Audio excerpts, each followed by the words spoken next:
Okay, so I'm here with another video. I am so glad that I got all these ideas, so I kind of separated them, and I'm going to do 3-4 videos. They'll slowly be released, but basically today's theme is I actually happen to have 2 people that asked me about body image. One that asked me about it in reference to relationships, and one that asked me about it in reference to pregnancy. And then I'm going to kind of throw in a little bit about really what this all kind of boils down to, and then bulimia and me specifically having that, and somebody else that asked about it. So let's just go back to relationships. So this person that asked me about it, they meant it in a way like how it affects your relationships, how it affects your, and I hope it's okay, because I'm not mentioning this person's name, but in reference to like approaching a female, or maybe even a female approaching a male. But the person that asked was a male. So I'm a very firm believer in, you should go check out my video where I talk about you are your own coach. So I talk about, like, in a football game, you have a bunch of athletes, and they're incredible athletes, and they're good at the sport that they do. But it's that little pep talk, that big pep talk with the screaming and chanting and yelling and the way that the coach speaks, that gets them all motivated and riled up to have a better game, just a little bit better, or maybe even a lot better. Maybe they walked into the locker room that day and they were not having a very good day, and that completely changed the whole, because it's all mental. So now they're all riled up like they're going to kill somebody, but maybe before they were just going to perform. So I believe in you being your own coach, and that has a point that's a huge links together with this whole relationship thing. I have quoted before Muhammad Ali, I believe it was Muhammad Ali that made this quote about how you have to act like a champion, even if in the back of your mind you don't believe that you are. You have to pretend like it, and then you're more likely to act like it. Like the whole thing with me talking about my positive affirmations, how I have to constantly tell myself that I'm not stupid before it took 7 years for me to really believe it. So here's my thing. I say, and this is an exercise that you should do, I say before you're about to do something that you feel like you usually do and you feel your insecurities, I say you be your own coach. You go crazy and hoorah yourself, and you look at yourself in the mirror and say something, or don't look at yourself in the mirror.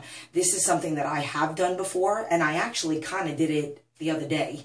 Like, I did not feel like drying my hair. My hair was an absolute mess. I didn't put on makeup, and I don't really care about stuff like that. But in the back of my mind, and in a non-cocky way, I didn't really care what I looked like, even though I know I look like a hot mess. My hair was back, and I don't like the way my ears look, whatever. I'm being very critical of myself. But again, I don't really care.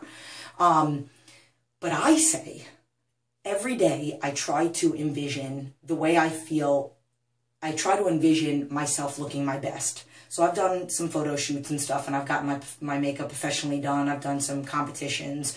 So whenever I'm fully dolled up, you know, with my eyelashes and my makeup and them covering the dark circles under my eyes, I feel beautiful at that point. Not cocky beautiful. I just feel content and okay and pretty, and it's okay. And I think of that, and I try to think of myself as that all the time. So even though I might not be looking so great one day, I still, in the back of my mind, when I'm talking to somebody, I'm thinking that I look like that, because it just makes me act a little bit more confident. So what you need to do is think of yourself at your best. Think of yourself when you felt the best. If you've never really truly been happy about you, try to think of yourself, envision yourself looking differently, or looking how you want to look. And we all have a way of convincing ourselves to do or to say something. Or, like, there are a lot of guys out there that, like, have this in their mind that I can get any girl. And it's because they mind F themselves into believing that, because maybe a parent told them that.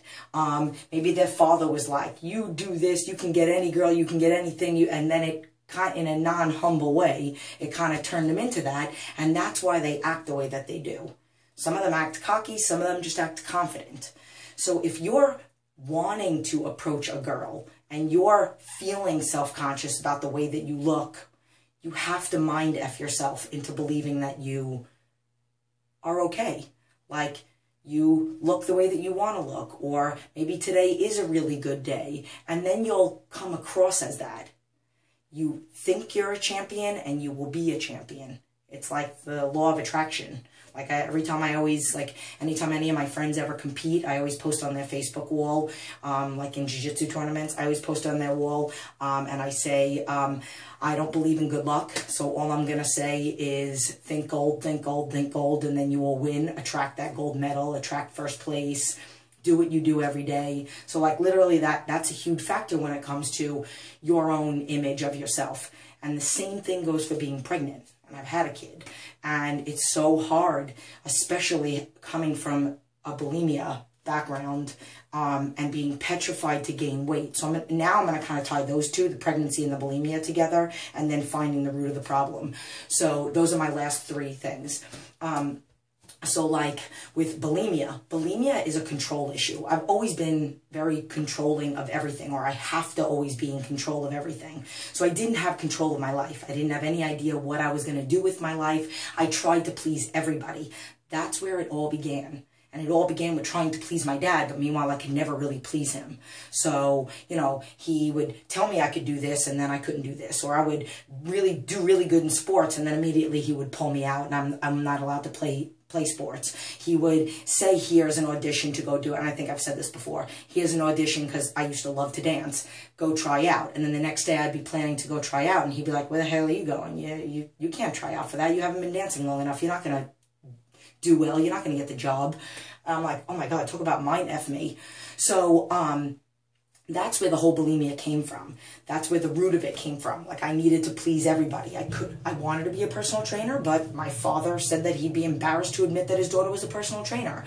So, like, you can't, like, he would tell me that my body looked like a boy's body. I mean, I still got that now, but he would, like, because I liked to play softball, and I was good in it, shot put, track, all that. I only did track once, but like, basketball, and I did a lot of sports, and it literally, it's like I could never really please him. So it came to the point where, like, my bulimia was the worst right when everything happened with the Twin Towers, right after my ex-boyfriend beat me up, the whole thing with the restaurant, which I never wanted anyway, the whole thing with him. I only stayed with him because my father loved him because he was Sicilian. Meanwhile, I kind of didn't really feel like myself when I was with him, and I think deep down in my heart I didn't really want to be with him. I was going to open up a restaurant, and it's not what I really wanted. So that's where bulimia comes from, and it's terrifying to be a bulimic and be petrified of food and have food issues and body issues and then get pregnant. So that was a very hard time for me, but it is a hard time for a lot of women. So my thing is, I stayed active. I literally worked out up until the day before my son gave birth. I have 2 pre- and postnatal certifications. I have a client that's pregnant right now.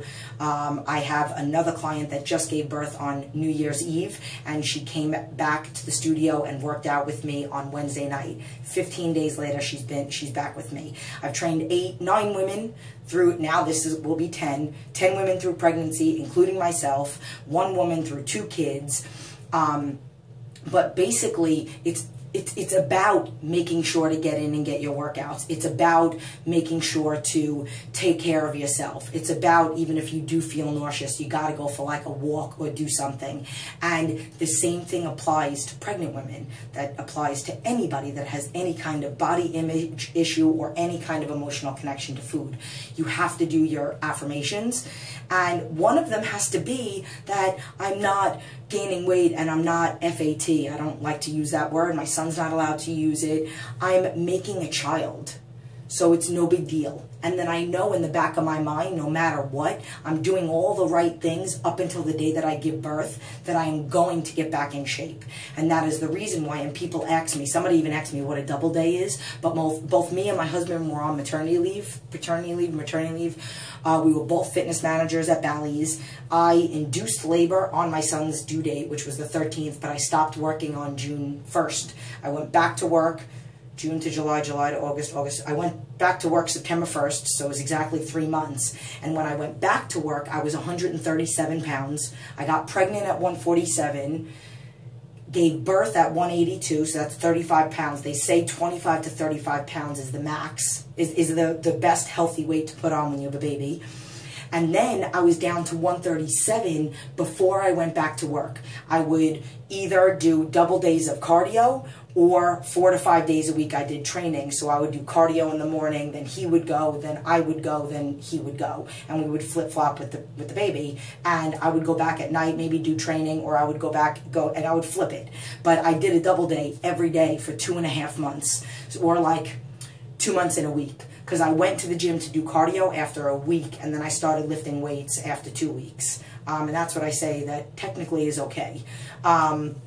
So it's important that you do what you need to do to be okay with it, that you eat as healthy as you possibly can. And I'm going to be honest with you, when I was pregnant, all the foods that I have to eat right now physically made me ill. I remember once one of my trainers, because I was the fitness manager, he was in my office and he was chewing gum. And I've chewed gum before, the sugarless Trident. That used to be my favorite one.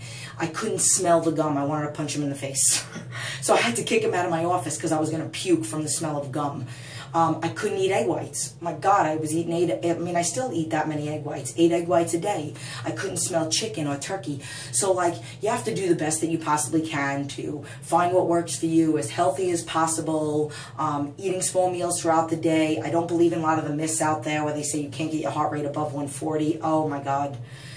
Even my pre- and postnatal certification says to not do certain things, and I do them, and I've done them with a lot of my clients. But again, it's okay. And, you know, I bought a lot of baggy clothes. I bought the boyfriend sweatpants from Victoria's Secret in like a large. I bought these really cutesy, and it's very important that we do things to make ourselves feel good. So I'm going to be honest with you. There's somebody that was on my Facebook once that made a comment about, all right, people, I have a question. Answer me this. Why are there all these fake people out there that have fake this, fake that, fake that, fake this? I don't judge people, okay? I don't think there's anything wrong with putting on makeup. I don't put on eyelashes because it's a hot mess if I ever try to, but they look so pretty. What is the big deal about makeup? What is the big deal if somebody has fake nails? What is the big deal if somebody has extensions? Which, yes, people, I have extensions. I have very thin hair, and I have very short hair when I chopped it off. It makes me feel better when my hair is longer and fuller, and it doesn't make me fake.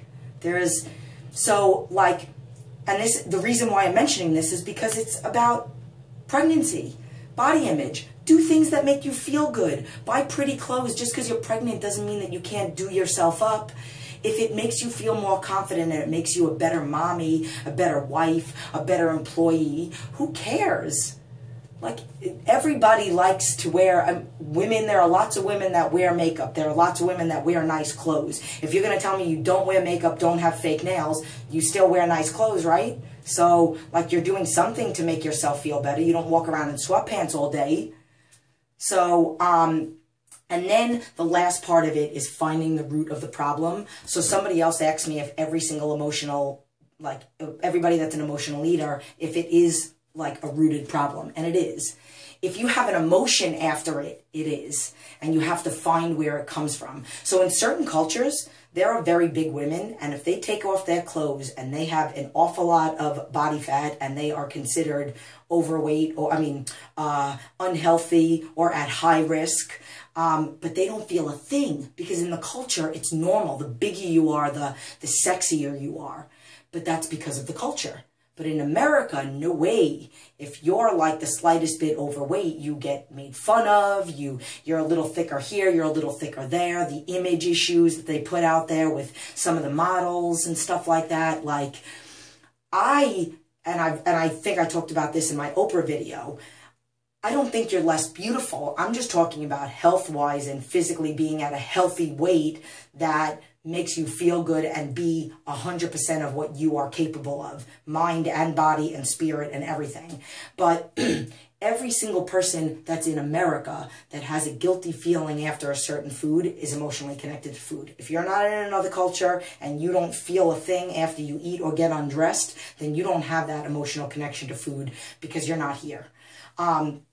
But if you're here, and if you have some kind of emotional connection after eating something that deep in your gut you know is not right, or you shouldn't be eating, or maybe it's not that healthy, or maybe you've had it too often, it's because you're eating it because of an emotional connection. And if you have that emotional connection, it's because you've either learned it as a habit, but the habit was formed by something. So it's either a family member, like I grew up in an Italian family. It's like, what's the matter? Oh, Jenny, eat, which I hate the name Jenny. I try not to correct people when they call me that on Facebook, but oh my God, I can't, it gives me, the only person that's allowed to call me Jenny is my cousin Dina. But my aunt, but they used to always say, oh, you don't feel good, so here, have some food. And that's majority of what a lot of people do. So it probably started there. That's like literally what a lot of the cultures, you know, Italian, Greek, and Latin, they do all that. So it comes from that. So then now it's like every time you have even the slightest bit of emotion, that's maybe not in the direction that you want to go. You got into a fight with your boyfriend, you got into a fight with your girlfriend. I mean, 80% of it, there's more women, but I do have guys that are emotionally connected to food. So what do you want to do? You just want to eat, because they claim it's comfort food, but it's not, because if you really think of it, comfort food that makes you uncomfortable, because as you're eating it and after you're done eating it, you emotionally and physically feel uncomfortable. So it's not comfort food. Because you don't, I mean, even while you're doing it, you're having emotions of, oh my God, why can't I stop myself? When you find what the root is, you're more likely to be stronger and help get yourself to getting away from that. And people ask me all the time, what's the big deal? Why don't you have a cheat? And I'm like, because I just don't really care about it that much. I love Tostitos, but I will never eat a Tostito because, number one, I know me. I'm an extremist. It's either no chips or the whole bag of chips. And if I eat the whole bag of chips, I might get nauseous. I might not feel like waking up at 3. I might not be able to jump out of bed at 3:34 in the morning like I did this morning to critique food logs. And then I might convince myself to not do cardio. I might... And I don't want to do that. I like the way that I feel, and I say this all the time. I work extremely hard to maintain my health, because that's first and foremost. I don't look like this because I work out 1,000 hours a day. And people ask me all the time. I literally just saw somebody yesterday, and they're like, oh my God, you have such a nice body. Do you like work out all day long? And I'm like, no. I run in the morning before my son gets up, and some days during the week, I do resistance training. Some days I do jiu-jitsu. And then I work, I'm emailing, I work. I videos, I work. So it's just, but I eat healthy every day for 5.5 years. 5 years and 7 months now. My son will be 6 in 5 months. So I found the root of my problem, and I found it because I hit rock bottom, because I had a nervous breakdown and checked myself into the hospital. And we all know the story because I've told it 1,000 times. Was in the hospital for 7 days in the psych ward, drawing pictures and learning about my childhood, and then went to intensive outpatient therapy for like 3 months, I think it was, from like 8 in the morning until 3 in the afternoon. Right when I got out of the hospital, I started doing the things that I always wanted to do but didn't do because of I wanted to please my dad. So I got a job at New York Sports Club working the front desk. So you have to find the root of it. You have to figure out what it is. You have to try to identify. Every time you feel like you want to eat something, you got to stop yourself. And you got to think about, why do I feel like I want to eat this right now? Oh, it's because I have this project that I have to do, or because I just got into a fight with my husband, or because I'm sitting here at the kitchen table and I noticed a pair of socks on the floor and I've told my kids 1,000 times. So you're frustrated with your kid and you're going to eat. Like, it's happened. But what we have to learn how to do is identify. And we have to learn how to figure out what it is. So then the next time we see those socks, we don't think about food. We think about, all right, I'm a little frustrated. Let me deal with the problem. And then as soon as you're done dealing with the problem and you have your talk with your kid, you're not thinking about food anymore. So I hope this video helped somebody. It's, whoa, super long, going to take forever to upload, but I love you. Now I'm going to go shower, eat first, shower, and go back to bed and take a nap with my son, since I did everything that I needed to do for the day. Love you.